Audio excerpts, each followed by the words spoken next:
His own father called him the most hateful god on Olympus. He had his reasons.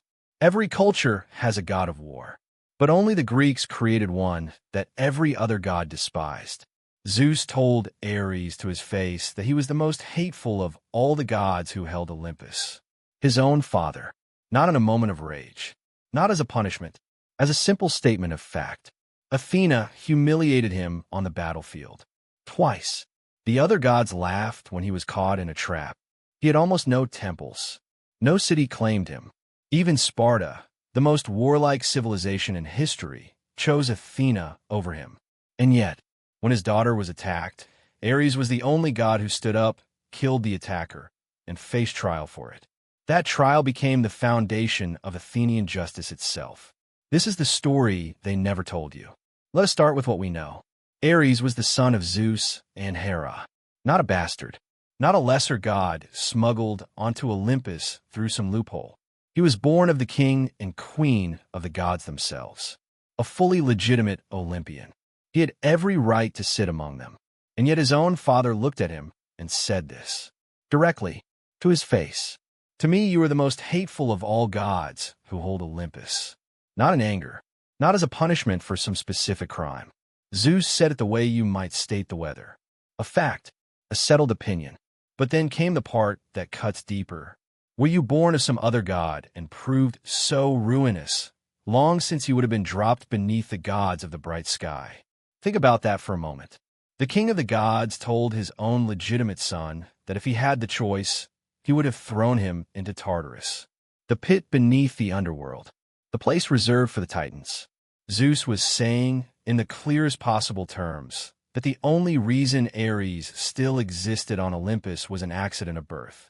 Now, imagine being that son, born into the most powerful family in existence, carrying the blood of both the king and queen, and hearing your father say he would have erased you if he could. Every royal family has its black sheep, but this was something else entirely. This was a father who kept his son alive out of obligation, not love. And here's what makes it worse. Ares was the god of war, but he was not the only one. Athena was also a war deity. She commanded strategy, military planning, the discipline of the battlefield, and the Greeks loved her for it. The greatest city in the ancient world bore her name, Athens. She had temples everywhere, festivals, prayers, worship. Ares had almost nothing. In the entire Greek world, across all of mainland Greece, the islands, the colonies, scholars have confirmed roughly 2 dedicated temples to Ares. 2. For an Olympian god, the god of war, in a civilization that spent centuries fighting wars. And then there is Sparta. If any city should have worshipped Ares, it was Sparta, the most militaristic civilization in Greek history. A society built entirely around warfare. Their children were taken at age 7 to begin military training. War was not just their policy. It was their identity. Sparta chose Athena. She was their patron goddess, not Ares. He never appeared on a single Spartan coin. But Sparta did keep a statue of Ares. They bound it in chains.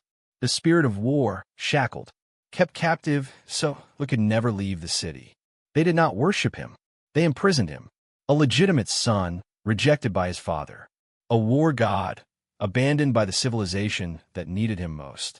A deity with almost no temples in a world that never stopped fighting.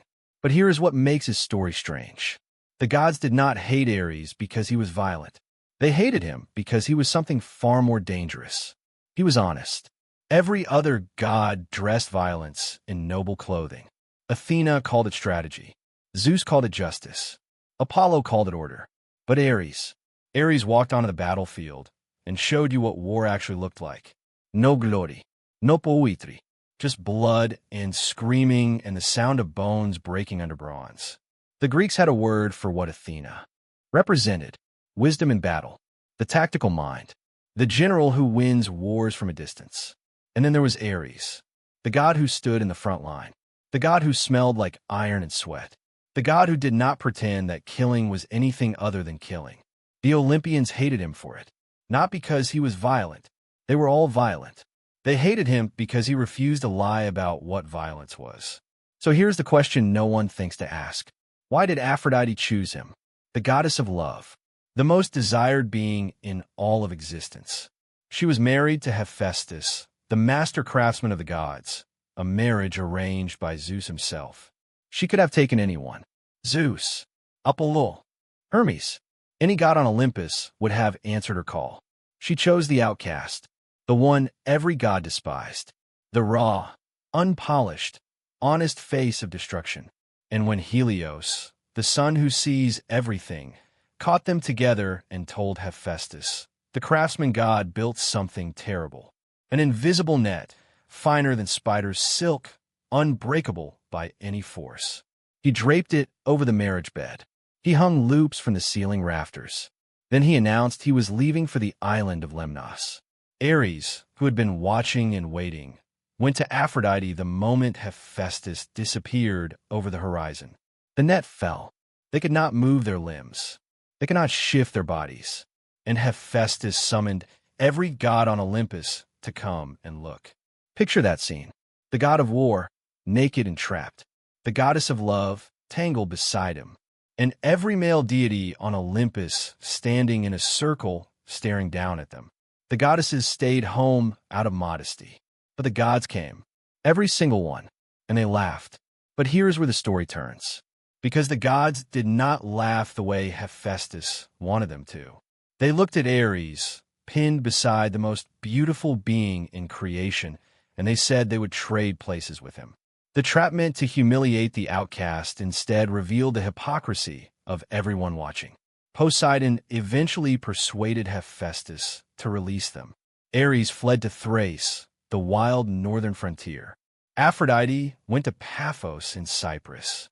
But they were not finished with each other, because from their union came children. Phobos, fear, Deimos, terror. These were the sons who rode beside Ares into every battle, personifications of what war leaves behind in the human heart. But there was a third child, and this is the part that should stop you cold. Harmonia, the goddess of harmony. Think about that for a moment. The literal offspring of war and love is harmony. The Greeks understood something about the universe that we have forgotten.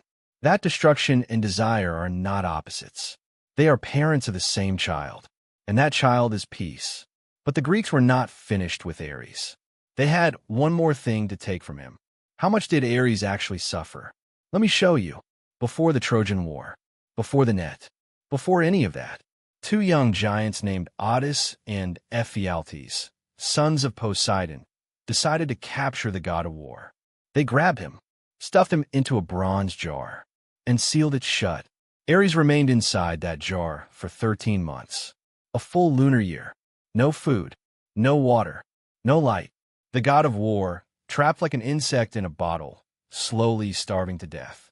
He would have died in there if a stepmother named Arabia had not revealed his location to Hermes. When Hermes finally pulled him out, Ares was half dead. And that was only the beginning.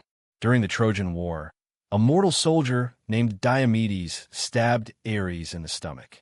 Not with divine power of his own, with Athena's help. She put on the cap of Hades to make herself invisible, stood beside Diomedes, and personally guided his spear into her own brother's belly. And when that spear pierced him, Ares screamed. His cry was as loud as 9,000 warriors, some sources say 10,000, shouting at once. Both armies froze. Greeks and Trojans alike stopped fighting, paralyzed by the sound of a god in agony. Ares fled to Olympus. He sat before his father, wounded, dripping golden ichor from his stomach.